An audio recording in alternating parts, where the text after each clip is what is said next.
Hello guys and welcome back to the Watford Football Manager save, and we've been on some beautiful form since the last episode, which is rather annoying because whenever I record we lose. But I have come back for the Fulham Wolves games. We've played 5 games. We lost 3-1 to Chelsea after taking the lead through a Pereira pen, which was pretty happy about that. Thought we could hold on. We ended up losing that one. Then we beat Tottenham again this season 4-1, and honestly this just really proved the quality of our January signings.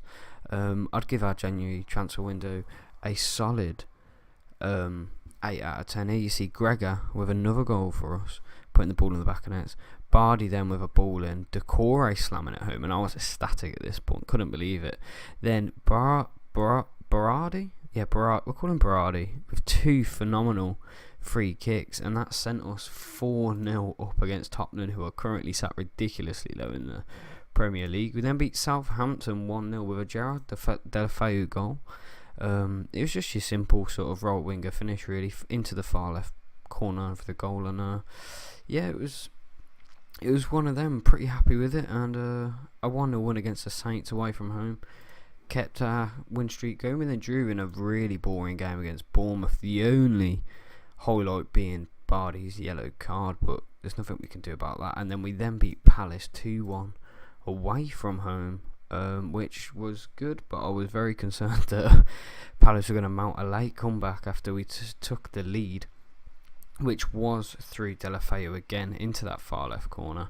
And then the second goal, I want to say it was Penarada, yeah it was, into the far right.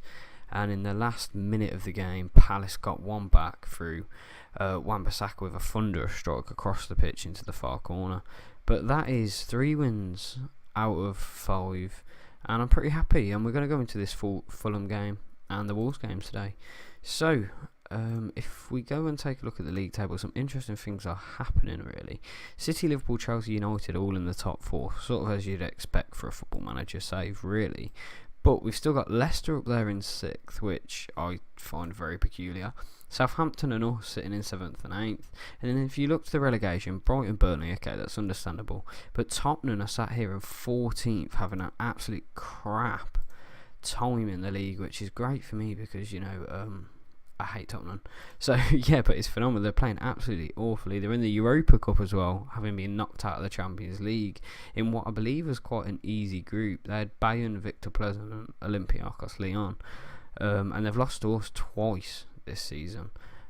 So we're not going to complain, and we're just going to advance forward and get to this game. But I was meant to ask you guys what sort of signings you want to see come the new transfer window. Because I really want to bring in some new talent into the squad, and I'm just not sure what sort of players to go for. Another thing is I don't know how long Troy Deeney is going to be at the club. Obviously he is a cult hero basically here at Watford for a lot of the fans, but I just don't know how he's going to fit in really. With Greg having a 4-star potential, and he's already, well, he's a leading Championship player, but he's starting to hit form and he's starting to gel into the team. And then Penarada obviously being the striker that he is, I really am struggling to see where, you know, Deeney fits in. He's too good not to use, but we do have options which I'd rather play in those two, being young strikers who could go on to become world beaters. And I didn't quite realise that there was a 9-day wait until this game against Fulham, but there's no issues with that at all. I'll just give you a run through on what I've been getting up to. So I have been playing different types of formations just to test things out really, see what this Watford team can do. I'm normally playing with one out and out winger. Normally it'll be Deulofeu on the right, and I'll play Berardi in cam but slightly to the left, or I'll play like Berardi slightly to the right and Pereira on the left, and a 3-man midfield, because for some reason it just works really well. And I think we'll do the same against Fulham. No point changing to a 4-2-3-1. Might as well stick to what we know, as it is getting us good results. And the box-to-box midfielder, it seems to be working. This is a player that I am interested in as well, guys. Newhouse, I'm just going to call him Florian. He's requested to leave Bayern Mönchengladbach. He's only 21. He's valued at 13 million, but he's already a 3.5 star player with potential of 4 to 4.5. And yeah, he just looks like a really good player. Come in, he'll take Capue's role. We can play him as a box to box, and it's just a straight for straight swap really. Capue then gets to leave at the age of 31, and we have a new young centre mid to put in there next to Will Hughes and Decore, and that midfield, you know, is looking really, really strong, especially with Berardi in front of them, De La Feu on the right. And I do feel like it is just really a left back and a centre back that we're going to be going in for this season coming up, because we don't have a Messina is not an out and out left back. He is a wing back, and he's doing the job there now. We do have a striker called Luis Suarez apparently. He is from Colombia. He's not very good at all. We'll ignore him. But yeah, so I do want a left back, guys. So if you've got any recommendations, I'm thinking about Furlan Mendy, depending on how much money we do get from the transfer budget wise, or just going in for like a cheap unknown Argentinian left back, just anyone. I just want someone who is a bit different, a little bit interesting.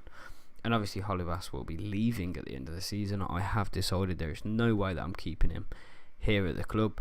But yeah, so Mike again, we do need a backup goalkeeper as well, because we will only have Mike. Ben Foster, I've decided he will be going next season. So we'll just have Mike, so we're going to have to bring in a backup, which is it's weird because Mike is so young, so it is really odd to have a backup for such a young goalkeeper. But yeah, Mike needs a backup. On the right back position, we've got Malibu. We could do with a really young right back, but I'm thinking about just promoting someone from the under 23s.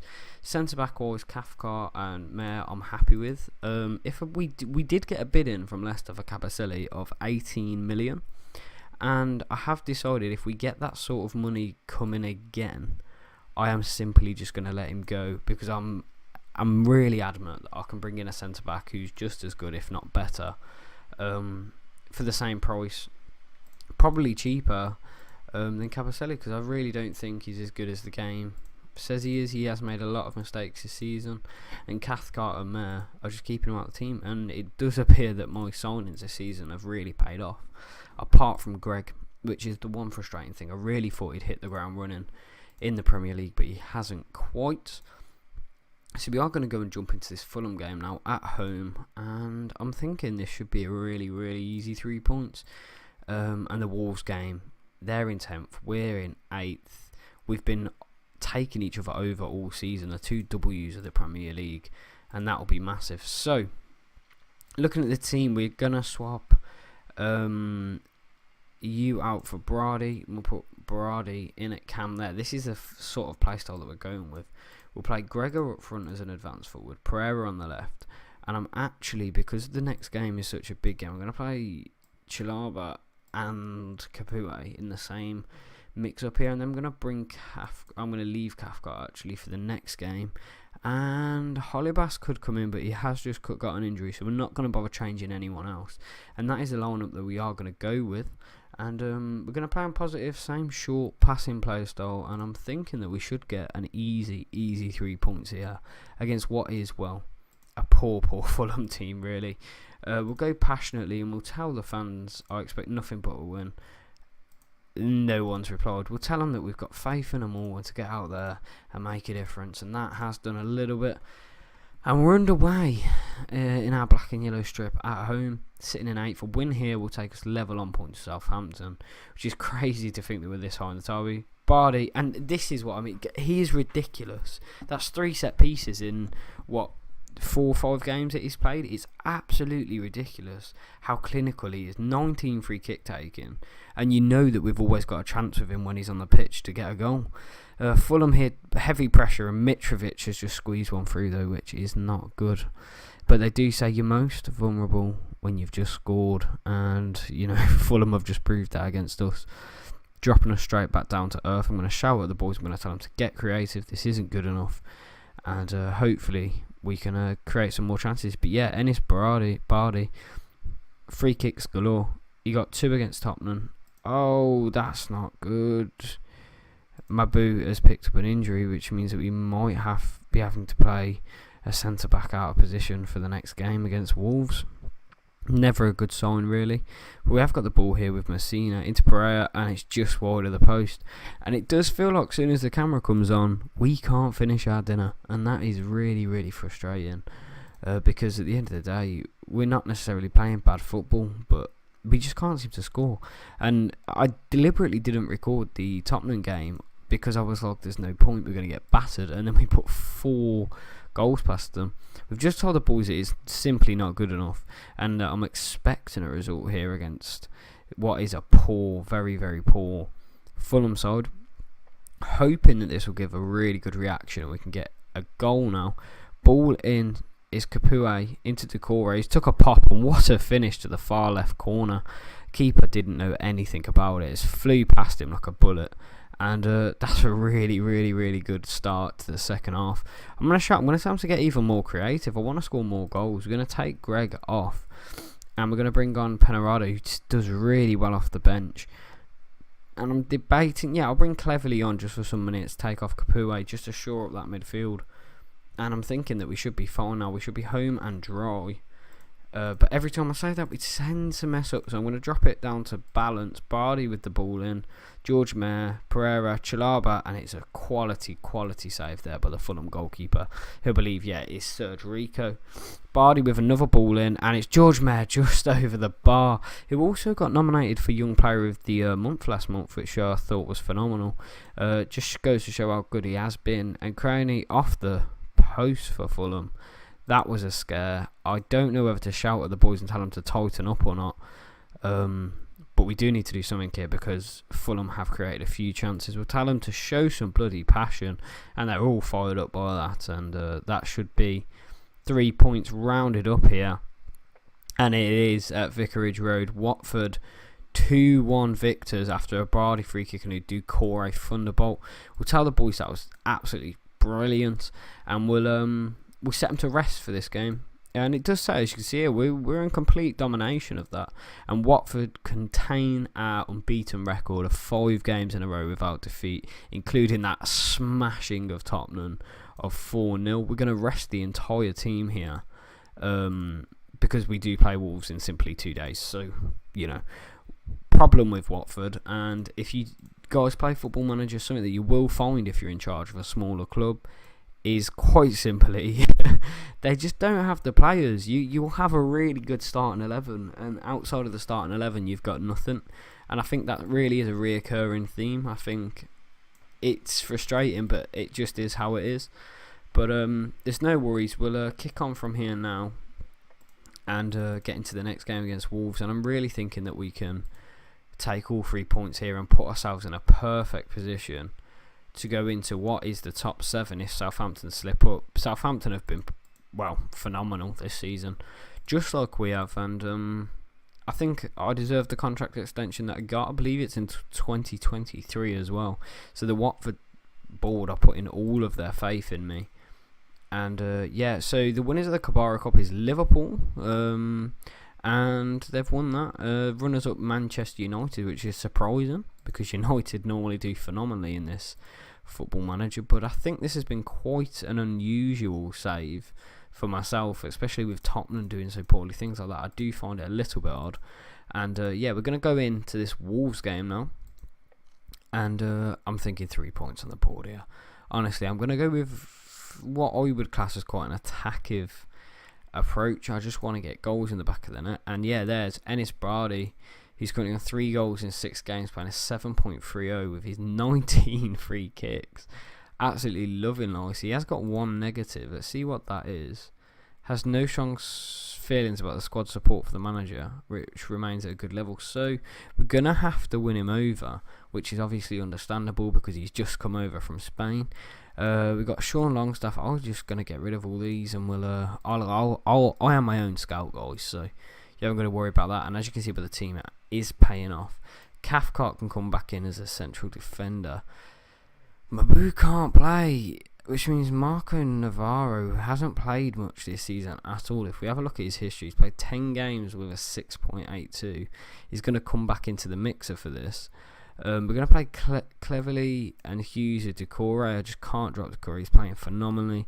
And we're going to go with Penarado up front with Greg coming off the bench.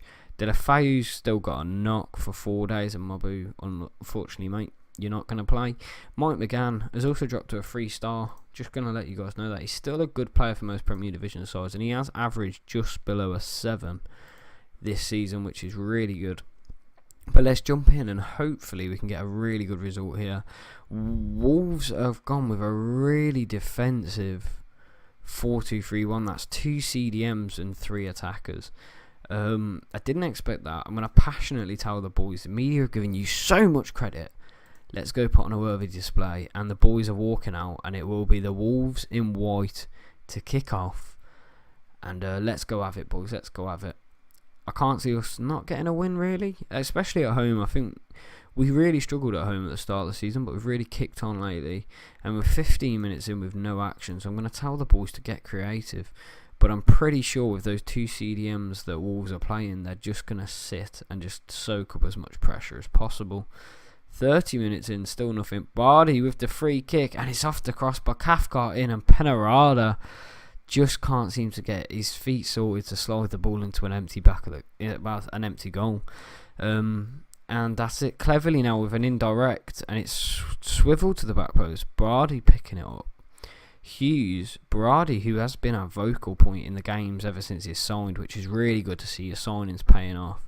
Cleverly, Berardi, Navarro, do something, and it's put in by Pereira himself with a really nice side-footed finish that looked like.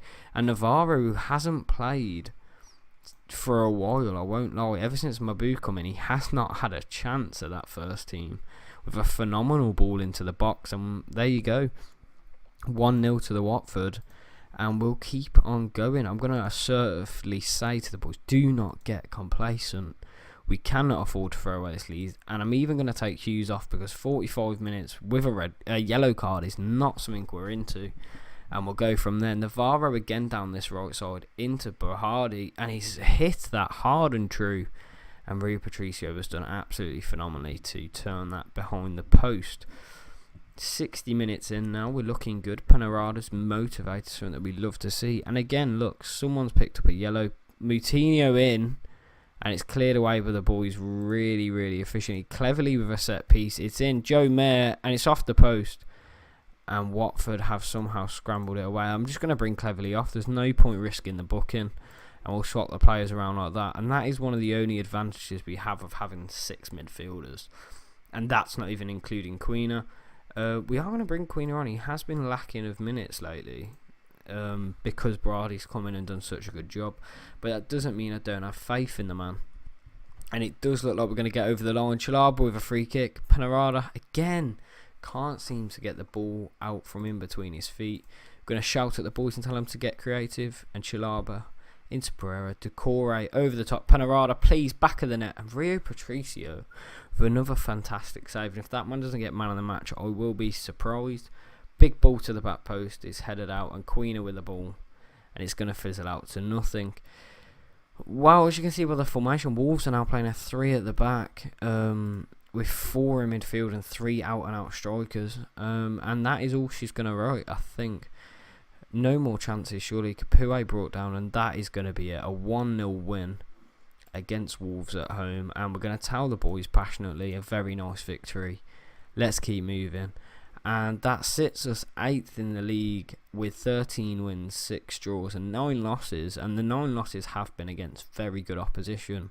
Apart from, I'd say, Palace and Newcastle, we have done fantastically. And if you would have told me after that 5-0 loss to Newcastle at the start of the season that we'd be sitting in this position in the league, I would have told you that you were mad. And as you can see, we are going through phases of picking up form and then dropping form, like further up here. But I will play the next 5 games, I believe. So we'll play Liverpool, United, Everton, Arsenal, Huddersfield. We'll come back for the Cardiff, Leicester. And then we'll come back for the City, West Ham as well. Actually, just the West Ham. We'll do a season finale, do a wrap-up of the players there.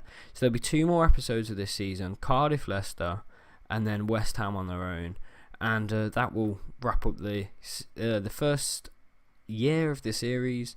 And we'll give you a full in-depth look at the save. And as you can see, it's gone fast, but it's been a long long journey already. So that's going to be it now. Signing off, and don't forget to leave your summer signings in the comment section so I can go through some and pick some out that I'd really like to bring to this Watford side. So thanks for watching. Don't forget to like, subscribe, and share the video. It means a lot. I appreciate it. Sweet. Thank you.